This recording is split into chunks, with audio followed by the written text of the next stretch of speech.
एक बार नारद जी समस्त तीर्थों का भ्रमण करने के लिए गए। नारद जी कहाँ कहाँ गए? पुष्करम चा प्रयागम चा काशीम गोदावरीम तथा हरिक्षेत्रम कुरुक्षेत्रम श्रीरंगम सेतुबंधनम। नारद जी बोले मैं समस्त तीर्थों में गया पर ना पश्यम पुत्र मिच्छर महामनः संतोष कार्यकम, मुझे कहीं शांति नहीं मिली। नारद जी सारा संसार, एक बार नारद जी आ गए आपके यहाँ, वृंदावन भी आए और हैदराबाद भी गए। नारद जी काहे को गए? शांति देखने गए। शांति कहाँ है? आपके घरों में शांति है मैया जी? है? एक मैया बोली गुरुजी जब से हमने कथा सुननी शुरू की तब से बहुत शांति है। हमने कहा कथा शांति ही देती है। भागवत जी चित्त को शांत करती है, हृदय को शुद्ध करती है और घर में शांति का वातावरण उत्पन्न करने वाली भागवत जी हैं। नारद जी बोले मुझे कहीं शांति नजर नहीं आई। क्या नजर आया फिर? बोले तरुणी प्रभुतागे है। घर में नई नई बहुओं की चल रही है, सासू माँ की कोई पूछ ही नहीं। नारद जी कह रहे हैं या हम नहीं कह रहे हैं? नारद जी कहते हैं सासू माँ की कोई पूछ नहीं है। अच्छा सासू माँ की पूछ है कि नहीं? मैया आपकी पूछ है? हाँ, हनुमान जी की तो पूछ थी, आपकी है कि नहीं? राम जाने। है पूछ? है। सारा झगड़ा इस पूछ का ही है। महाराज जी हमें पूछा नहीं, महाराज जी हमें बैठने को भी नहीं पूछा, महाराज जी हमें चाय को भी नहीं पूछा। झगड़ा किस बात का है? बहू कहती है सास ने फटी साड़ी को नहीं पूछा, तो सास कहती है तुमने कब पूछा हमसे खाने को। सारे घरों में झगड़ा किस बात का है? पूंछ का। इसलिए हनुमान जी लंका गए थे तो अपनी इस पूंछ में आग लगवा के आए थे। जितने जल्दी हो सके आप लोग भी अपनी अपनी पूंछ को जला दो, होली आ रही है। जला दो इस पूंछ को, नहीं तो ये पूंछ आपको जलाएगी। ये जो अहंकार की पूंछ है ना, हमें नहीं पूछा, हमें नहीं पूछा, अरे नहीं पूछा तो नहीं पूछा, तुम काहे मरे जा रहे हो? क्यों परेशान हो रहे हो? अपनी अहंकार की पूंछ को जलाकर भस्म कर दो, तब शांति मिलेगी। कोई पूछे ना पूछे, मेरी माँ आप लोगों ने अपने चाबी दूसरों को दे रखी है। प्रॉब्लम यहां आप बहिर्मुखी हो। देखना दो बातें हैं। एक व्यक्ति वो है जो बहिर्मुखी है। बहिर्मुखी किसे कहते हैं? जो बाहर ज्यादा देखता हो। एक व्यक्ति वो होता है जो अंतर्मुखी होता है। बाहिर्मुखी वाला व्यक्ति ऐसा होता है, आपने हमें गाली दी हमें बुरा लग जाएगा, हमें फलाने ने गाली दी। ये बाहिर्मुखी आदमी है। स्त्री और पुरुष दोनों को बोल रहा हूं। आप बहिर्मुखी हैं तो सास की बात बुरी लगेगी, बहू की, जेठानी की, देवरानी की, पड़ोसी की, पड़ोसन की, सबकी बात बुरी लग सकती है। हमें पूछा नहीं, क्योंकि आप बहिर्मुखी, आप बाहर के व्यवहार को देख रहे हैं। जबकि अंतर्मुखी कौन है? जो बाहर से कोई मतलब ना रखे, जो अंदर में भगवान का चिंतन करता हुआ, सबको भगवान जानकर प्रणाम करता हुआ आगे बढ़ता रहे, वह व्यक्ति अंतर्मुखी है, शांत चित्त। उसे कोई फर्क नहीं पड़ता कि आप हमें गाली दे रहे हैं या आप हमारे सामने हाथ जोड़ के खड़े हैं, कोई फर्क नहीं पड़ता। जो व्यक्ति बहिर्मुखी है, आज वो व्यक्ति बहुत दुखी है। हमारे साधु संत जो जंगल में जा के उल्टे लटके रहते हैं, भजन करते हैं, ये क्या कर रहे हैं? ये अपने आप को अंतर्मुखी ही तो बना रहे हैं। और ये जरूरी नहीं है कि आप घर छोड़ के जंगल जाएं तो अंतर्मुखी बने। आप पत्नी पति परिवार के बीच में रहकर अंतर्मुखी बनिए। सुदामा जी अंतर्मुखी थे, पत्नी के साथ और बच्चों के साथ रहते थे। मिल जाए तो खा लेते थे, नहीं मिले तो भूखे रह जाते थे। ना शिकायत करते थे, ना किसी से झगड़ा करते थे। अंतर्मुखी। कोई गाली दे दे, चल भैया हमने कोई पाप किया होगा जिसका परिणाम हमें गाली के रूप में मिल गया, कोई दो थप्पड़ गाल पे जमा दे तो कोई बात नहीं भैया, हमने कोई पाप किया होगा तो थप्पड़ हमें दो पड़ गए, कोई बात नहीं। हम भगवान का चिंतन करने आए। हमें 100 साल तो जीना है, 100 साल में भी 20 साल निकाल दो। 10 साल तो कुछ समझ में ही नहीं आया, छोटे थे, कपड़े पहनने का भी ज्ञान नहीं था। 10 साल के बच्चे को भी ठीक से कपड़ा पहनना नहीं आता, माँ पहनाती है। चलो कपड़ा पहनना आ भी जाए तो उसके कोई बहुत अच्छा सांसारिक क्रियाएं नहीं आती। 10 साल वो निकाल दो और बाद के 90 साल के बाद जिंदा रह गए तो ना चलना आएगा ना खाना आएगा, तो 20 साल या 80 साल की एज बची। यदि 100 साल के हो तो 80 साल पकड़ के चले। ये 80 साल हमारे पास हैं, उसमें भी हमें 80 साल में 40 साल तो सोना है। पूरी रात सोता है, 12 घंटे का दिन 12 घंटे की रात, तो 40 साल सोना, बचा कितना? 40 साल। और 40 साल में फिर नहाने का समय, खाने का समय, झगड़े का समय, निंदा चुगली का समय, ये सब निकालने के बाद तुम्हारे पास बचा कितना? और जो समय बचा है वो 25, 30, 40 साल बचा है, जो 30 साल बचा है उसमें भी तुम झगड़ा ही करोगे। उसमें भी तुम ये देखोगे कि ये हमारा सम्मान नहीं किया। अब अरे करने ना करे सम्मान, सुना करे चूल्हे में जाए। तुम्हारा क्या घुर गया, क्या कम पड़ गए, तुम वजन कम हो गया, तुम्हारा सम्मान नहीं हुआ। तो ये मान अपमान सम्मान जब तक इनसे ऊपर नहीं उठते आप, तब तक आपको भगवत प्राप्ति नहीं होगी। जिन जिन संतों ने, बताओ क्या मीराबाई का अपमान नहीं हुआ? क्या मीराबाई को राणा ने ये नहीं कहा कि तूने मेरा कुल बिगाड़ दिया, संतों के बाबाओं के बीच में जा जा के नाचती है? कहते थे इसने तो कुल का नाश कर दिया, बाबाओं के बीच में जाती है, चरित्र बिगाड़ के आती है। क्या क्या ना कहा मीरा को, चरित्र से गिरी कहा, जहर पिलाया उसके ससुर ने, पर क्या हुआ? मीराबाई क्या अपमान में उलझी? बोलो। अब वो मीरा झगड़ा करती, लो मेरी सास मुझे तो चरित्रहीन कह रही है। आपको कोई जरा कह दे कि तुम जरा ऐसी हो वैसी हो तो आप झगड़ा करने लगोगी, आप बात विवाद करने लगोगी। बात विवाद में आपको नींद नहीं आएगी, समय वेस्ट होगा। जो समय भगवान के चिंतन में जाना चाहिए था वही समय अब बात और विवाद में जा रहा है। हाँ या ना? नुकसान किसका है? आप हमें गाली दे के आगे बढ़ जाएंगे, पर हम रात भर सोचते रहेंगे फलाने ने गाली दी गाली दी। आप तो आराम से सो रहे हैं, हम सोच रहे हैं, क्योंकि हम बहिर्मुखी हैं, क्योंकि हम बहिर्मुखी हैं। मीरा को गालियां दी लोगों ने, जलील किया, पर मीरा ने जानती थी इनसे झगड़ा करके क्या करेंगे, इनके मुंह क्या लगे। वो इस मान अपमान से ऊपर उठ चुकी थी। वो स्त्री मान अपमान से, बोलो मेरी माँ। हाँ, तो आप लोग कब उठोगी? कब? डेट बताओ। आज उठ जाओगी? चलो अच्छा, आज उठ जाना। कोई गाली दे, देने वाला चूल्हे में जाए, आपको क्या करना? बिल्कुल शांत चित्त से भगवान में ध्यान लगाओ। नरसिंह मेहता का चरित्र आपने कभी सुना या पढ़ा हो? नरसिंह मेहता का चरित्र सुना होगा। नरसिंह मेहता के भाई ने, भौजाई क्या बोलती थी? हट्टा कट्टा निठल्ला, घर में पड़ा पड़ा खाता है, कुछ कमाता नहीं है। ये नरसिंह मेहता को उनकी भौजाई ने कहा था। अपमान किसे नहीं सहना पड़ा? क्या ध्रुव जी को अपमान नहीं ध्रुव जी की माँ सुरुचि माँ हाथ पकड़ के समाज के बीच में गिरा दिया, जा तू इस गोद में, अपने बाप की गोद में बैठने का अधिकारी नहीं है, जा। अब सोचो, भरी सभा में आपको हाथ पकड़ के निकाल दिया जाए, क्या ये अपमान नहीं है? आप लोग यहाँ तो 500 लोग बैठे हैं, 1000 लोग बैठे हैं, उस सभा में लाखों लोग बैठे थे जहां ध्रुव जी का हाथ पकड़ के नीचे गिराया गया था। उनकी सौतेली माँ ने गिराया, पर धन्य है ध्रुव जी।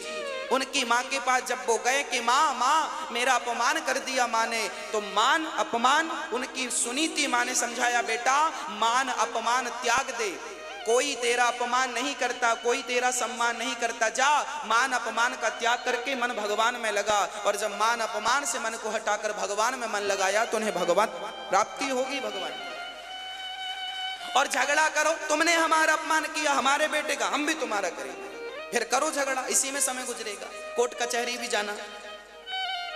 तो ये करने आए हो क्या? बाहिर्मुखी बनोगे तो बहुत झगड़े हैं। बाहिर्मुखी इंसान कभी हंसता नहीं है, बाहिर्मुखी इंसान कभी ठहाका नहीं लगाता, हमेशा ही रोता रहता। बाहिर्मुखी है ना, बाहर की तरफ देखता। अंतर्मुखी बनो। क्या बनो? अंतर्मुखी बनो। बाहर की तरफ देखने ही नहीं। अपमान हो रहा है, सम्मान, गुण दोष दृशिर दोषा, गुण दोष दोनों ही ठीक नहीं है। आप हमारी ज्यादा प्रशंसा करें वो भी अच्छा नहीं है, और आप हमारी ज्यादा निंदा, देखो आप हमारी निंदा करोगे तो भी हमें लगेगा लो हमारी निंदा कर रहे हैं, तो हम आप हमारी निंदा करोगे तो फिर हम आप में ही उलझ जाएंगे, आपको सफाई देने लग जाएंगे, नहीं भाई ये नहीं ये नहीं ये नहीं ये नहीं, समय वेस्ट हो जाएगा। और आप हमारी प्रशंसा करोगे तो भी हम उलझ जाएंगे, भाई आप हमें अच्छा कह रहे हैं, हम भी सुनने लगेंगे बैठ के। तो प्रशंसा और निंदा, स्तुति और आलोचना दोनों ही बंधन है।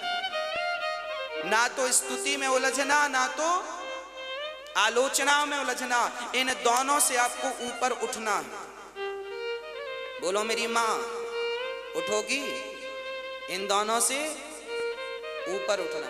यही जब आप इन दोनों से ऊपर उठ जाएंगे ना, तब ये जो तुम्हारा मनुष्य तन है ना, फिर जीने का मजा है। अभी कहाँ मजा है? अभी आदमी जिंदगी जी नहीं रहा है, अभी तो रो रो के गुजार रहा। महाराज जी चल रही है, गुजर रही है। कोई आनंद मिला आपको जीवन में? पूरी जिंदगी रो रो के मर जाओगे। क्यों मर जाओगे? क्योंकि तुम बहिर्मुखी थे, बहिर्मुखी हो और बहिर्मुखी मरोगे। अंतर्मुखी होके मरोगे ना तो मरना भी उत्सव बन जाएगा। जीना और मरना दोनों आनंददायक हैं, पर उनके लिए जो अंतर्मुखी है। हाँ या ना? तन से ही कमाएगा ना आदमी। तो सच्ची बात कहूं, लोग तन की ही चाहत रखते हैं, तो तन उनको समर्पित कर दो संसार के लोगों को, और भगवान को तन की बिल्कुल जरूरत नहीं है। तो मन बढ़िया सा बना के ठाकुर जी के चरणों में मन से भजो। तन संसार के लिए, मन बिहारी जी के लिए, बस काम बन गया। अब कोई झंझट नहीं, दोनों ट्रैक अलग अलग। काम करते रहना और भगवान का नाम जपते रहना। पति, अब देखो आप लोग पत्नियां हैं, आप सवेरे से माला लेकर बैठ गई तो पति का पारा चढ़ जाएगा। पानी को नहीं पूछा, माला जप रही है। हाँ होते हैं कुछ पति ऐसे।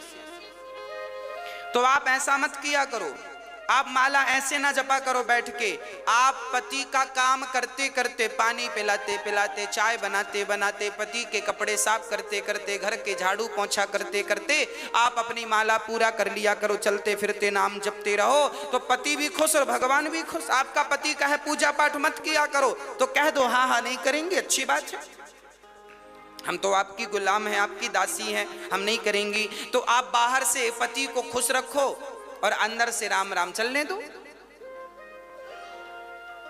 क्या फर्क पड़ता है? भगवान फॉर्मेलिटी नहीं चाहते, तुम भगवान को जल चढ़ाओ तो ही भगवान खुश होंगे, ऐसा नहीं है। भगवान इस जल से खुश नहीं होते। आप तो बड़े भाव से भीतर से ही भगवान को केवल भज लो, भगवान का नाम जप लो, और भाव यही बना रहे कि मैं तो बिहारी जी के चरणों में हूं, बस इतना ही याद रखो। बस भगवान के चरणों में हूं, इतना ही याद, ज्यादा याद भी नहीं रखना। कि भक्तो स्वर्गा से आयो है संदेश, बुलावो आग्यो राम को, बुलावो आग्यो राम को। ओ भक्तो स्वर्गा से आयो है संदेश, बुलावो आग्यो राम को। भक्तो स्वर्गा से आयो है संदेश, बुलाओ आग्यो राम को।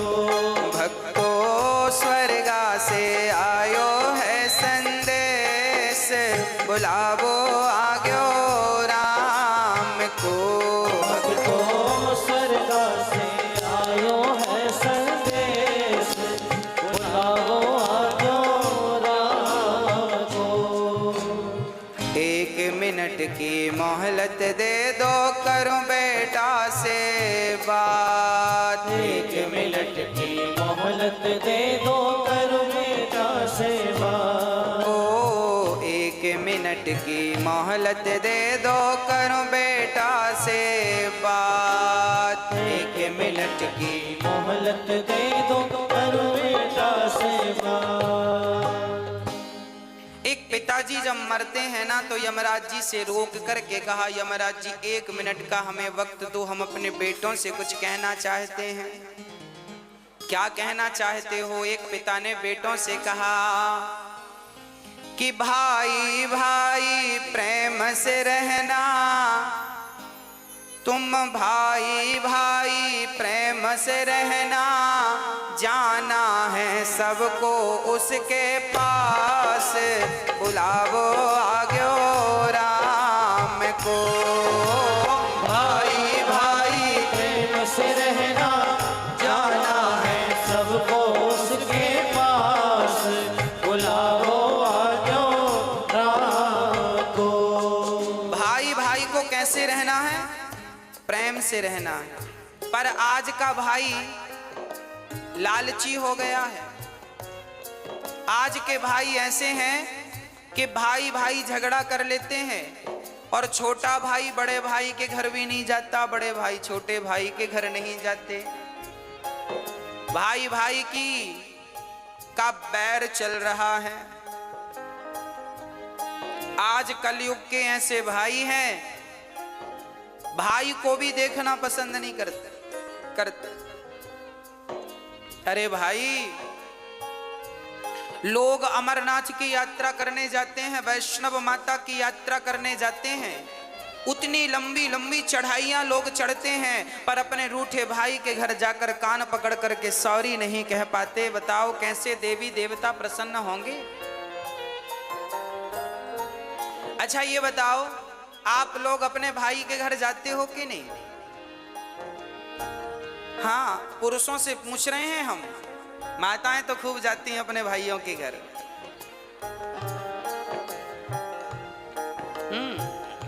पुरुष लोगों से पूछ रहे हैं, आप जाते हो अपने भाइयों के घर?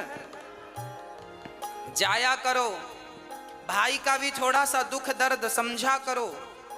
आपका भाई कमाता नहीं है तो जरा उसे, आप कमाते हो तो जरा मदद किया करो, उसका भी कहीं काम धाम लगवाओ, उसको भी खड़ा करो।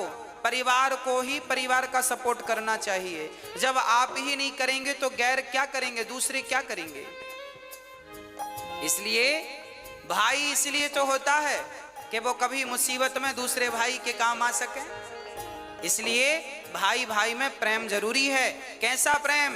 राम और भरत की तरह, राम और लक्ष्मण की तरह प्रेम होना चाहिए। राम जी ने प्रेम करके बताया है, देखो भाइयों से कैसा प्रेम किया जाता है। परंतु आज का भाई, हाँ जी, क्या होता है? आज भाई भाई के घर नहीं जाता। एक बार मैं एक गांव में गया कथा करने, तो वहां मैंने सुना कि 2 भाइयों में बड़ा विवाद चल रहा है, एक दूसरे को देखना भी पसंद नहीं करते। तो मैंने दोनों भाइयों को बुलाया और हमने कहा, बेटा ये बताओ, जब तुम्हारा छोटा भाई मरेगा तो तुम उसके मरने पे जाओगे कि नहीं? बड़े भाई से पूछा हमने। अलग अलग बुलाया हमने, एक साथ नहीं बुलाया। हमने पहले बड़े भाई को बुलाया, हमने कहा छोटा भाई मरेगा। हमने बड़े भाई से कहा कि तुम घर जाओ, बड़े हो, छोटे के घर जाओ, गलती किया है सो भूल जाओ, अब क्या करोगे? नहीं महाराज जी, मैं छोटे भाई के घर नहीं जाऊंगा, मैं उसकी शक्ल नहीं देखूंगा। तो मैंने कह दिया कि जब मरेगा तब जाओगे कि नहीं अर्थी उठाने? तो चुप हो गया। मैंने फिर पूछा कि छोटा भाई मरेगा तो जाओगे कि नहीं? बोला जाएंगे, मरने पे तो जाएंगे। हमने कहा पागल, मरने पर जाओगे तो लोग हंसेंगे, कैसा भाई है? जब भाई को जरूरत थी, जिंदा था, तब तो हाल चाल पूछने आया नहीं, मर गया तो अर्थी उठाने आ गया। तो अर्थी उठाने भी मत जाना, क्योंकि अर्थी उठाने वालों की भी कमी थोड़ी है, बहुत मिलेंगे। उसकी आंखों में आंसू आ गए। मैंने कहा अब जा। अब मैंने छोटे भाई को बुलाया।